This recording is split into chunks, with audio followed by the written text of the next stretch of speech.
وأصلي وأسلم على من الحمد لله وأصلي وأسلم على من بعث رحمة للعالمين.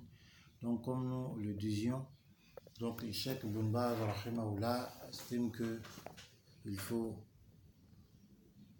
alors il n'est pas permis de faire l'essuyage sur des chaussettes qui sont légères mais qui sont lourdes. Ibn Taymiyyah rahimahullah a dit que il est permis donc de faire l'essuyage des chaussettes légères ou bien des chaussettes ou des chaussures trouillées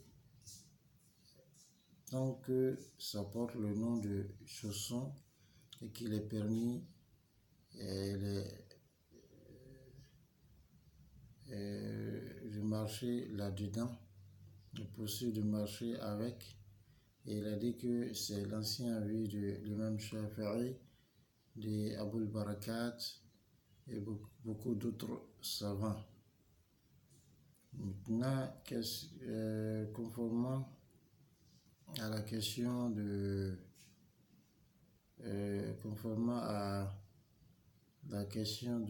est-ce que si on ôte les chaussons ou les chaussettes après avoir fait l'essuyage, est-ce que l'essuyage s'annule ou pas? Les savants se sont divergés. Beaucoup de savants, la plupart des savants disent que ça annule.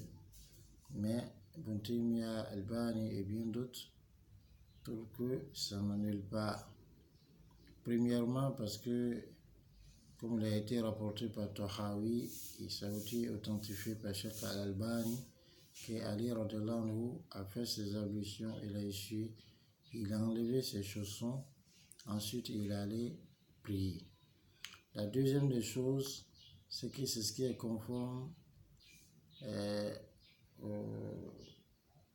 au bon regard, si on regarde de façon authentique.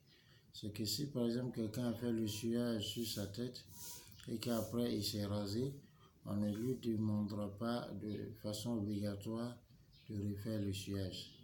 Et donc, comme Ibn Taymiyyah l'a dit, rahimahullah, c'est cet avis-là que nous adoptons, même si la plupart des savants disent que ça annule, mais nous disons que ça n'annule pas, parce qu'on a déjà des textes.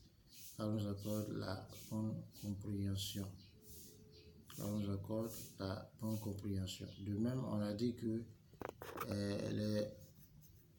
la durée de l'essuyage pour le résident est d'1 jour et de 3 jours pour le voyageur. Ceci est rapporté du hadith d'Abu Bakr Siddiq radhiyallahu anhu. Lequel hadith est rapporté par Ibn Hibban, Ibn Khuzayma et Daraqutni. Et on a dit que cette durée-là commence à partir du premier essuyage selon l'avis le plus authentique, et c'est ce qui est la fatwa du comité permanent de l'Iftar. Alors une chose à préciser ou maintenant à détailler, c'est concernant la zakatul fitr. Une question avait été posée: si un enfant naît le jour de la fête, est-ce qu'on donne la zakatul fitr pour lui ou pas? Les Hanafites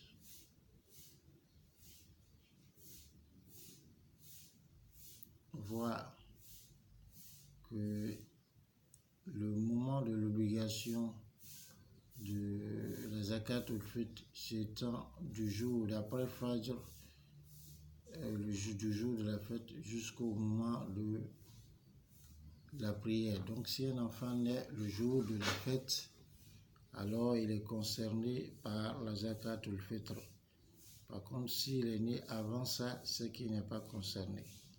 Mais les Shafi'ites, rahimahumullah, voient que le jour de la fête, ou l'obligation de la zakat al-fitr, alors c'est depuis le coucher du soleil,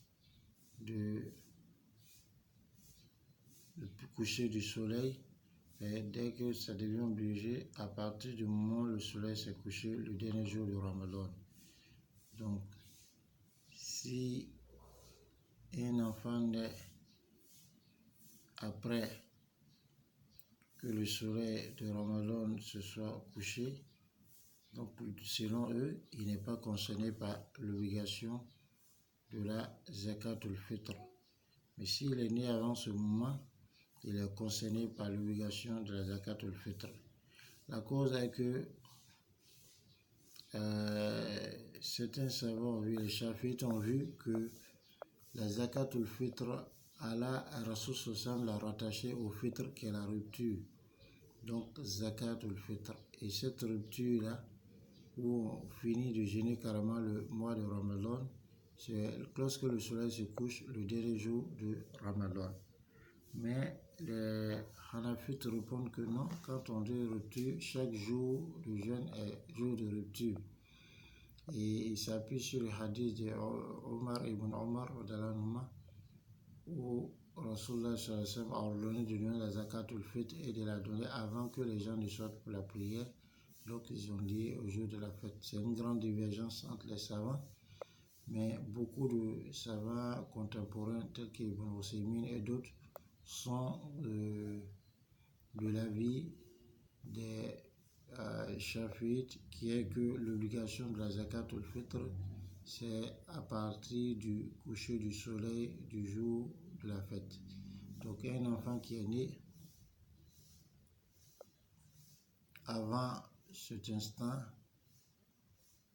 donc avant le coucher du soleil, donc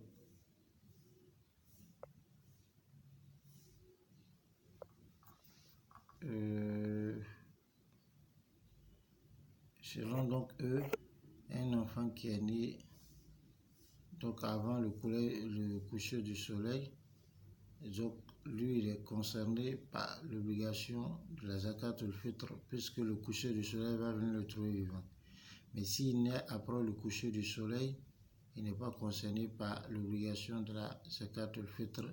C'est cet avis que beaucoup de savants contemporains ont adopté, même s'il y a un autre avis, qui est l'avis des Hanafites, qui est que l'obligation de la zakatul fitr, c'est le jour de la fête à partir de la prière de Fajr. Et donc pour eux, un enfant qui naît avant cet instant n'est pas considéré avant donc le Fajr du jour de la fête, n'est pas considéré comme ayant obtenu l'obligation. C'est-à-dire s'il naît le dernier jour de Ramadan, s'il naît le dernier jour de Ramadan après le coucher du soleil, il n'est pas concerné par la zakatul fitr. Mais s'il naît alors le jour de la fête, même si c'est après Fajr, alors il est concerné. Et la question, il y a beaucoup de divergences, mais nous disons que l'avis que beaucoup de savants contemporains ont adopté, tels qu'Ibn Usaymin et autres, c'est que si l'obligation de la zakatul fitr est comptée à partir du dernier jour du coucher du soleil du dernier jour de Ramadan. Donc si un enfant naît avant ce moment, donc forcément il aura atteint le coucher du soleil du dernier jour de Ramadan, donc et on est obligé de donner la zakatul fitr pour lui. Par contre, s'il est né après le coucher du soleil,